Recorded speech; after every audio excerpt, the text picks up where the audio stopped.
Hello दोस्तों, राम ज्ञान channel में एक बार फिर आपका स्वागत है। आज हम और टाइमलेस वीडियो लेके आए हैं और समाचार लेके।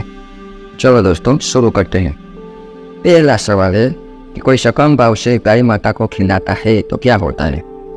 तो उसका अर्थ है यह व्यक्ति गाय को इसलिए खिलाता है कि उसे कुछ फल मिले, जैसे धन, सुख, संतान, ग्रह दोष, शांति, पुण्य आदि।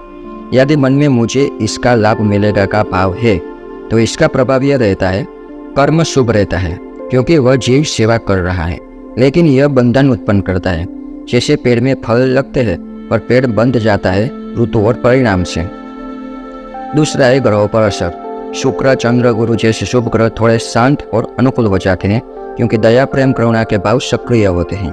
परंतु फल की अपेक्षा होने से कर्म बंधन यानी कि कर्म ऋण बनता है। उदाहरण, मैंने खिलाया तो मुझे फल मिलना चाहिए। यही लेन देन भाव राहु और शनि को सक्रिय करता है। तीसरा है जीवन में परिणाम। व्यक्ति को धीरे धीरे धन, सुख या सामाजिक सम्मान को मिलता है, लेकिन मैंने किया की भावना उसे अहंकार या अपेक्षा में बांध देती है। इसीलिए एक शांति क्षणिक रहती है। गीता संदर्भ में ये कहती है, जो कर्म ईश्वर हेतु नहीं फल हेतु किया जाता है वह कर्म बंधन बनता है।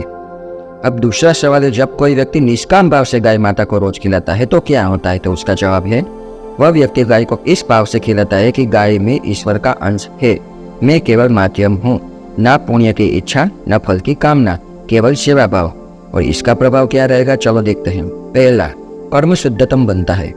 यह यज्ञ बन जाता है जिसमें कर्तापन नहीं केवल सेवापन होता है। यह कर्म मन को निर्मल करता है और आत्मा को ईश्वर के निकट लाता है। दूसरा, ग्रहों पर क्या असर रहता है, देखते हैं। शनि अत्यंत प्रसन्न होता है क्योंकि सेवा और विनम्रता बढ़ती है। गुरु तेजवान बनता है क्योंकि दान और निष्काम ज्ञान भाव आता है।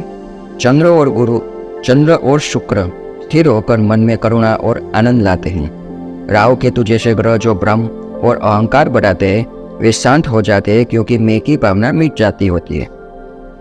तीसरा, जीवन में परिणाम। तो धीरे धीरे व्यक्ति के जीवन में अदृश्य सुरक्षा कवच बनता है।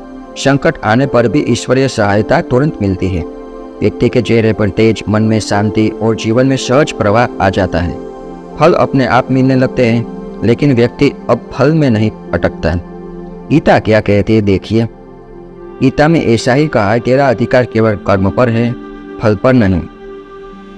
तो अगर संक्षिप्त तुलना देखे तो सकाम भाव से खिलाया हुआ गाय माता का वो कर्म है जिसको कर्म का स्वरूप फल की इच्छा से गाय सेवा की जाती है। ग्रहों पर असर क्या रहता है, शुक्र, गुरु, चंद्र थोड़ा शांत पर शनि, राहु, शनि बंधन बनाते हैं। जीवन में परिणाम क्या होते हैं, सुख, धन, मान पर अस्थायी शांति रहती है।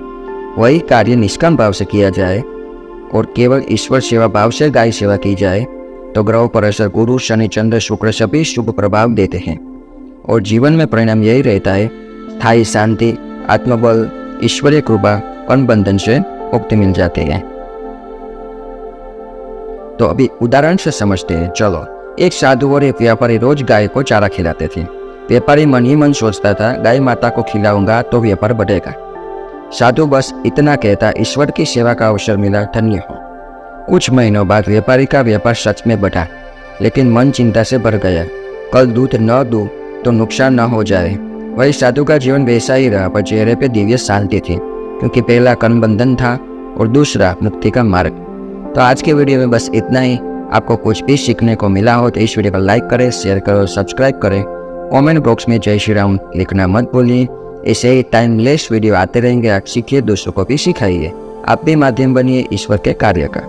मिलते हैं नए वीडियो में, तब तक के लिए जय श्री राम।